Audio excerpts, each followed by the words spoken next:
In the 1990s, I had the extraordinary privilege of learning animation directly from two of Disney's legendary nine old men, Frank Thomas and Ollie Johnston, the very artists who brought the three fairies to life in this film. Today I want to share with you one of the most magnificent animation books ever published, Pierre Lambert Sleeping Beauty. This isn't just a book. It's a window into one of the most ambitious and artistically daring films Walt Disney ever created. Sleeping Beauty presents a fascinating paradox. When it was released in January 1959, it was a commercial disappointment, one of Disney's biggest box office failures. The film cost $6 million to produce. That's approximately $65 million in today's money.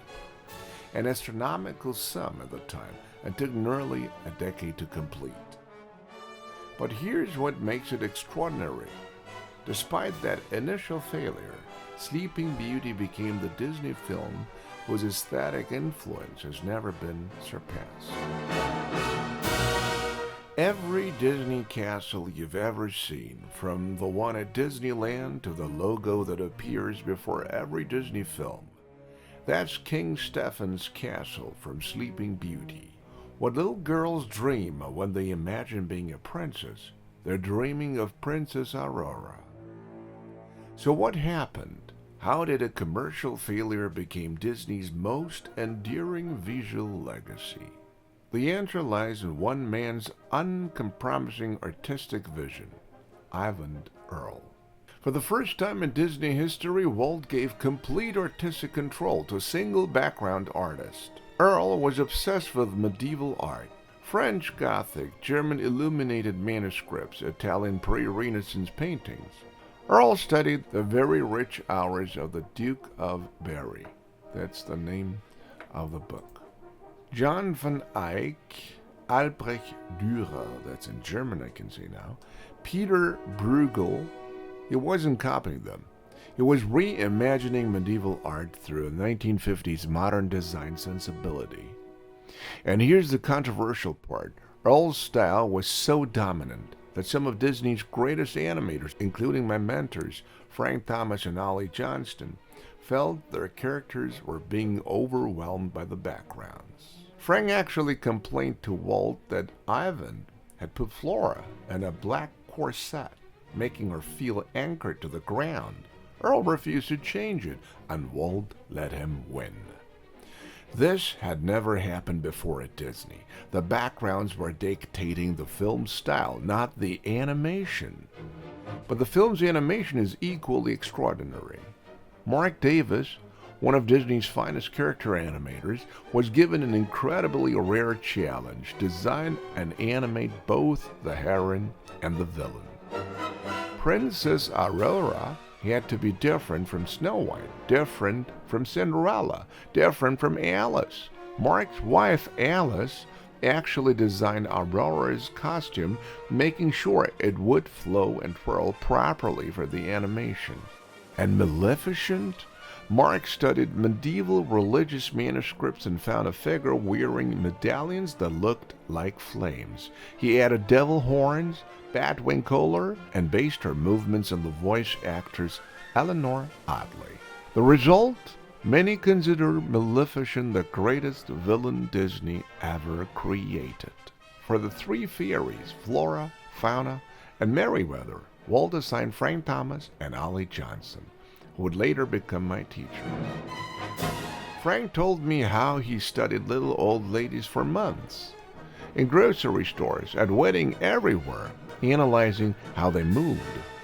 He discovered they bounced like mechanical toys, with staccato arm movements, because they are constantly afraid of losing their balance. And the comic relief?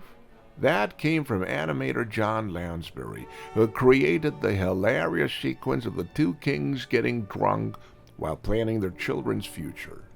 Walt Disney made another bold choice, adapting Tchaikovsky's Sleeping Beauty ballet. George Bruns took Tchaikovsky's 19th century masterpiece and reimagined it for cinema, adding the song Once Upon a Dream that became the film's emotional heart. The production techniques were equally ambitious. The multiplane camera was used extensively to create depth in Earle's forests. This was the last Disney film where every character was hand-inked with pens by teams of women artists that took up to 10 days per background. The film was shot in Technirama 70mm widescreen, which made every frame a painting. But all this artistry came at a cost.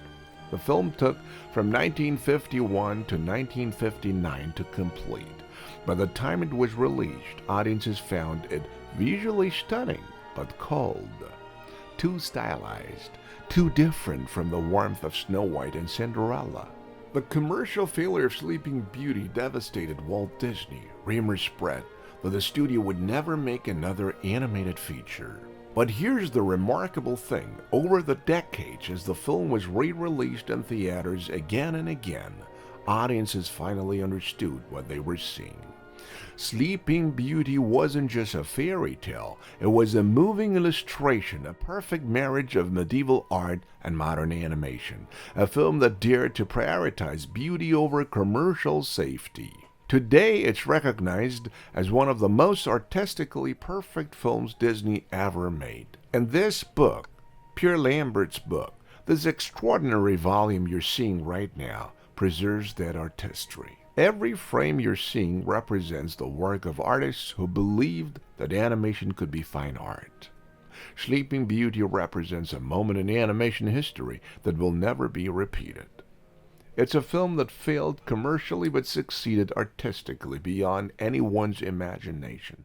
If you're an animation artist, a Disney fan, or simply someone who appreciates beauty, Pierre Lambert Sleeping Beauty is essential. Thank you for letting me share this treasure with you. Until next time, keep drawing, keep dreaming, and remember, sometimes the most beautiful art takes a generation to be understood. Thank you.